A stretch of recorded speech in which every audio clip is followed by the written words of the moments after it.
Pessoal, com a indicação de Flávio Dino ao Supremo Tribunal Federal, há uma insatisfação de ministros e as eleições de 2024, o presidente Lula deve promover uma possível reforma ministerial já no começo do ano que vem. Eu vou já acionar o André Anelli, que é quem vai contar já de pronto essa história pra gente, e quais são os cargos que podem sofrer aí com essa possível reforma, hein? André Anelli, bem-vindo.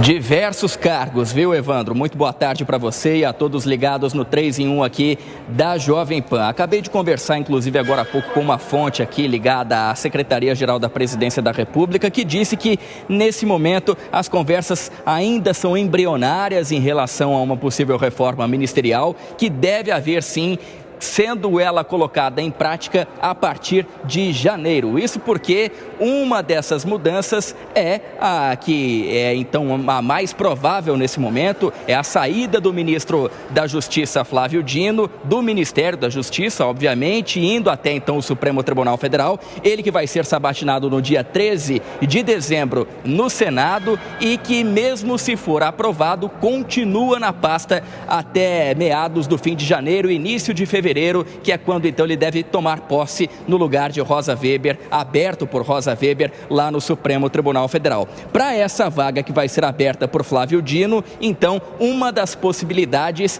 ainda embrionárias, como eu disse agora há pouco, seria da delegada Adriana Accorsi, ela que é do PT, deputada federal por Goiás, é uma das cotadas. E tem outros nomes também nessa lista, como por exemplo de Ricardo Lewandowski, ex-ministro do Supremo Tribunal Federal. Os dois, tanto Lewandowski quanto a Adriana, já negaram ter recebido convites para esse cargo, então, no Ministério da Justiça. A gente segue acompanhando em relação a essa vaga. Outras possibilidades aqui em relação ao Palácio do Planalto, os ministros que ficam aqui na sede do Executivo Federal, mudança, por exemplo, na Casa Civil, a saída de Rui Costa para que ele ocupe a presidência da Petrobras no lugar de Jean Paul Prates. Isso porque existe uma insatisfação, ainda que velada, do governo federal em relação ao desempenho de Jean Paul Prates, porque o governo quer um maior controle, principalmente em relação aos preços praticados pela estatal. E mudança também possível à frente do Ministério de Relações Institucionais, atualmente com Alexandre Padilha, ele que deve deixar o cargo e possivelmente ser substituído por Márcio França, que durante esse ano acabou sendo prejudicado, então, na última reforma ministerial, ficou com o recém-criado, novo ali, Ministério da Micro e Pequena Empresa, e ocuparia agora então a vaga do Ministério de Relações Institucionais para melhorar essa articulação com o Congresso Nacional, em especial com o chamado Centrão. Então são mudanças. A primeira delas, por conta da ida de Flávio Dino ao Supremo Tribunal Federal, que deve ser decidida pelo Senado no dia 13 de dezembro, e outras mudanças em relação a desempenho, que é o caso de Jean Paul Prates na presidência da Petrobras, e mudança também por conta de articulação política, que seria justamente o Ministério das Relações Institucionais. Mas tem muita água ainda para passar debaixo dessa ponte, Evandro. Com certeza, Nery, obrigado pelas informações, bom trabalho para você aí. Bom, a impressão que deve é que vai começar um governo novo lá em 2024, com tantos ministérios que podem cair para outras pessoas entrarem, inclusive chamando a atenção de Márcio França, então subindo para o céu de chinelo agora, numa redenção depois daquele esquisito, no mínimo, Ministério do Microempreendedor Individual, do empreendedorismo brasileiro, assuntos do empreendedorismo, vamos colocar assim, Gustavo Segré. É normal uma mudança ministerial depois do primeiro ano. E é bastante normal, por quê? Porque há ajustes. O que fala a lógica? Ajustes de ministros que não fizeram uma boa gestão. Então deveriam ser trocados por outros que venham com novas ideias e novas propostas. Quando se trata de um governo que precisa de governabilidade, essas mudanças acostumam ser levadas por uma necessidade de trocar lugares em função de governabilidade e não necessariamente por uma má gestão. De fato, temos visto pessoas competentes que estavam nesse governo e que tiveram de sair, a presidente da Caixa Econômica Federal, um caso, por uma necessidade de cooperação com outro partido para dar apoio ao governo. Essa mudança, devemos aguardar. O que será? Se vai ser uma mudança pequena, uma mini reforma ou uma reforma estrutural. Quanto maior e mais rápido for a reforma, se precisa for, então é melhor, porque aí desgasta menos o presidente. Mas tem alguns nomes aí que poderão ser retirados da pauta para evitar problemas no futuro. E no caso do ministro França, esse Ministério de Assuntos Aleatórios obviamente não colou, ele está aguardando a sua redenção e se ele for competente, bom, que ele integre um ministério de maior audiência aí para poder estar num solo fonte. Fábio Piperno, como é que você vê essa nova dança de cadeiras que pode trazer outros ares para a presidência da República? Só Lula que está permanecendo por enquanto.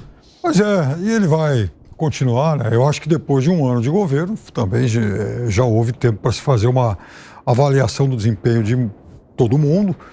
E é claro, e não só do desempenho, mas também dos ajustes que devem ser feitos, que precisam ser feitos por conta dos novos relacionamentos, da nova correlação de forças estabelecida com o Legislativo. Então, uma coisa era a relação com Câmara e Senado no começo do governo, outra coisa é hoje. O ministro Padilha claramente é alguém que, até aqui, ele tem uma avaliação, assim, bem longe de ser consensual, para dizer o mínimo, para ser generoso com ele. O Márcio França, por sua vez, já foi governador de São Paulo, é um político grande, um político mais importante, né, robusto. Não faz sentido estar lá num microministério criado só como uma solução de conveniência para colocá-lo lá.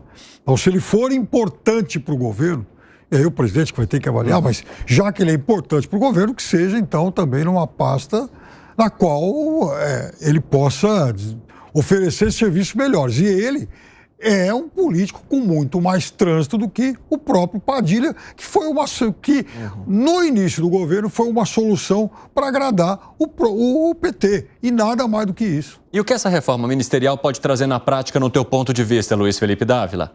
Bom, primeiro, a reforma ministerial é esperada, mesmo como já disse bem o Segré e o Piperno aqui, né, no final do primeiro ano de governo. Agora, é preciso entender a diferença entre os cargos. Quais são os cargos que dá para negociar politicamente, para acomodar partidos, e quais são cargos imprescindíveis para fazer o governo funcionar.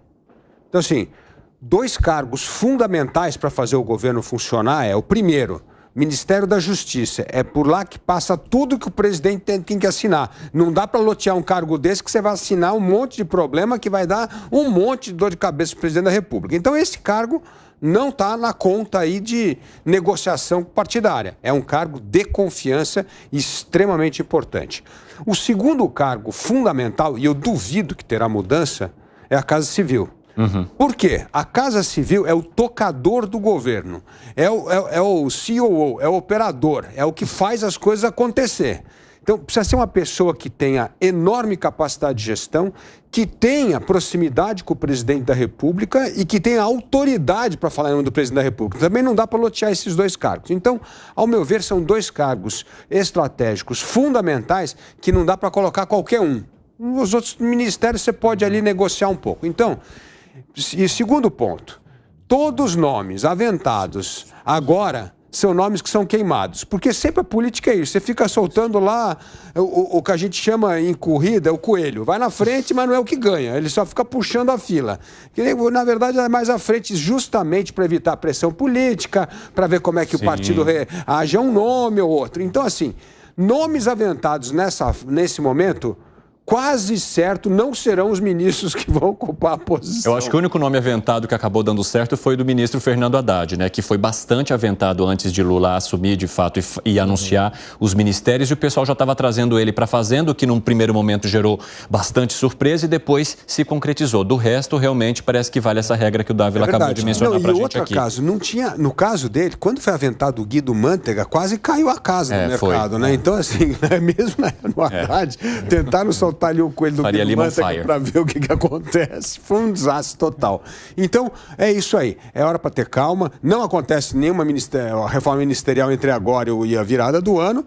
E esses dois cargos fundamentais olha, nem fica olhando para especulação, porque não vão acomodar qualquer um. São duas pessoas essenciais para o governo funcionar. Ô Gani, o Luiz Felipe Dávila costuma falar aqui no nosso 3 em 1 que ele não consegue enxergar quais são os projetos de governo até esse momento. E uma mudança ministerial poderia significar que isso está cada vez mais claro? Ou seja, se esses aqui não propuseram nenhum projeto, é possível trocar as cadeiras sem que prejudique nenhum andamento daquilo que poderia ter sido implementado já? Então, Evandro, eu vejo que essa reforma ministerial, ela tem dois propósitos.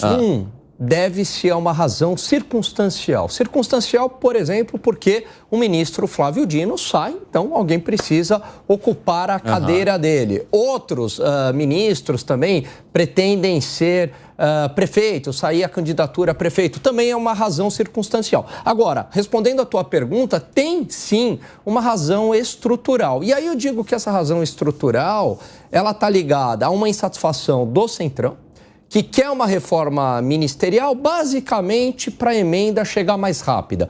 Essa é a grande insatisfação do Centrão. Foi prometida uma emenda, só que essa emenda não chega na velocidade esperada. Eles querem ter mais recursos sobre o orçamento. Já a gente vai falar até de um cronograma aí que deve entrar na lei de diretrizes orçamentárias. Daqui a pouco eu te conto. E por outro lado, sim, há uma avaliação de que alguns ministros, eles foram muito aquém do esperado. É verdade que o ministro Fernando Haddad, ele tem tido um melhor desempenho em relação aos outros ministros, tem até ali algum reconhecimento do mercado, mas os outros ministros têm desagradado, não têm produzido os resultados esperados, né? Mesmo o Fernando Haddad, eu não acho que tenha sido um ministro excepcional na economia, mas comparativamente aos outros ministros, é o que tem sido aí um pouco melhor, né? Agora, o grande problema aí, por exemplo, e aí eu concordo com o Dávila, Casa Civil. Há uma reclamação por parte do Centrão, e isso passa pelas relações institucionais e Casa Civil, de que o dinheiro não está chegando. Então, essa negociação Executivo-Congresso, ela não está ocorrendo conforme o combinado. Mas, evidentemente, que duvido que o governo, né, o presidente Lula, vai colocar na Casa Civil alguém que não seja de plena confiança dele. Sim, ou do PT. Mas o sonho dele seria uma espécie de Ciro Nogueira lá, né? Eu imaginava o seguinte, Evandro, se o ministro troca, muda o ministro, vem outro nome, e a gente nem lembra de quem era o ministro que saiu, é que a gestão não foi boa. Nós estamos observando o ministro Haddad, concordo com o Alan, não foi daquelas luzes e tal, mas ele fez um trabalho muito interessante do ponto de vista da concreção, da negociação no Congresso. Trabalho técnico. Foi um trabalho técnico bem interessante. Ele, na minha opinião, careceu, e ele mesmo falou que não era uma especialidade a macroeconomia, essa questão, mas me parece bem o trabalho feito até agora. Mas tem ministros que você, em lugar de elogiar, dizer, pô, gostei desse ministro pelo que ele fez, você tem ministros que são absolutamente intrascendentes, que não sabiam nem para que está. Mas isso também não tem a ver com a quantidade de ministérios, porque com 39 ministérios é difícil reconhecer bem todo mundo, né? Aí que está. Eu convidaria que o presidente Lula coloque todos em fila e cumprimente com o nome em cada um. Não vai. Não vai, porque não sabe quem é. E aí você tem outros ministros que aparecem na mídia só por escândalos ou barbaridades.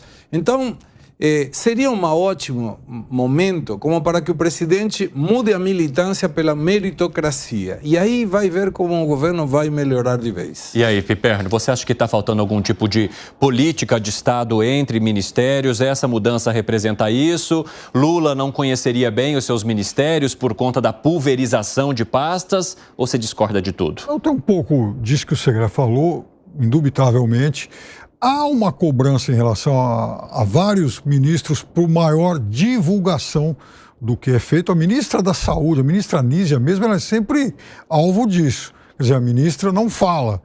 E ela é muito criticada dentro do governo, inclusive, por conta disso.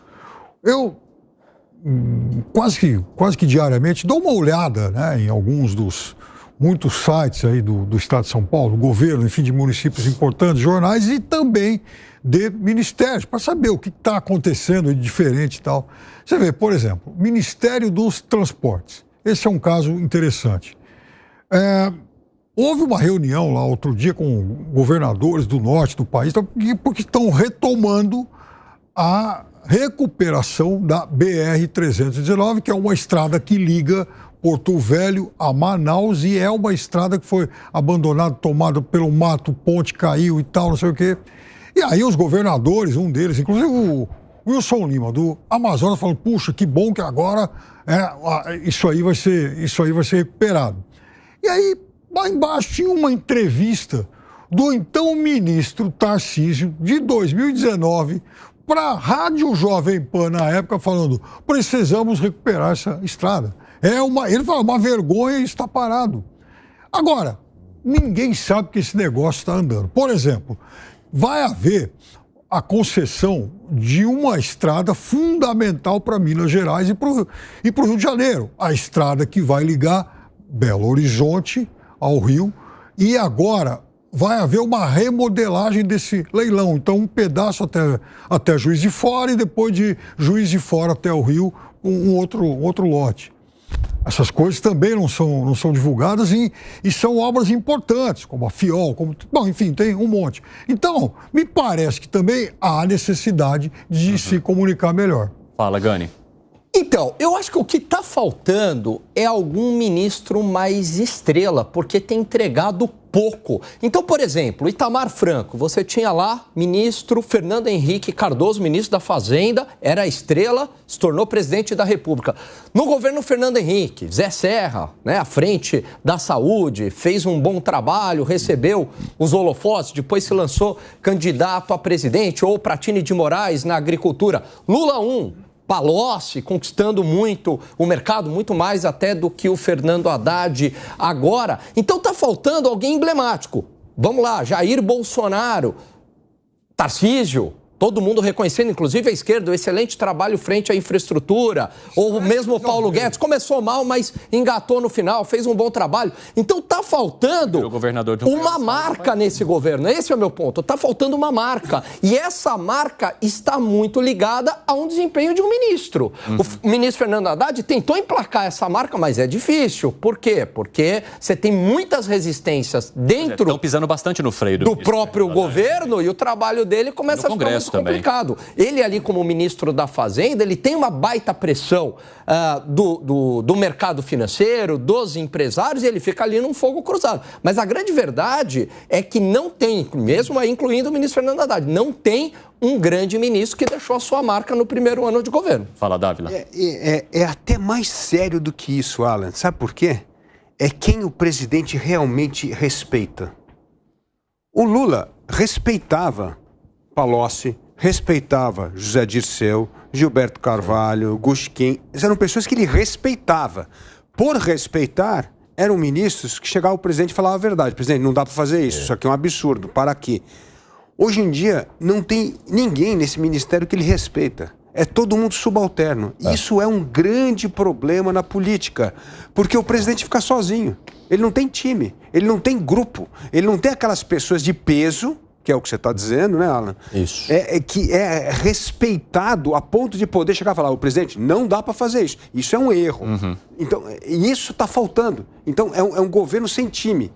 E aí é realmente ingrata a posição. Você imagina assim, qualquer pessoa na cadeira de Fernando Haddad, como fazer um ajuste fiscal num governo que quer botar o pé no acelerador? Possível. Como ser... no gasto, né?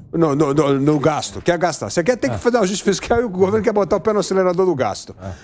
Você quer ser articulador político e toma bypass todo dia porque alguém chega no ouvido do presidente e fala... Diretamente. Diretamente e não está nem aí com o ministério.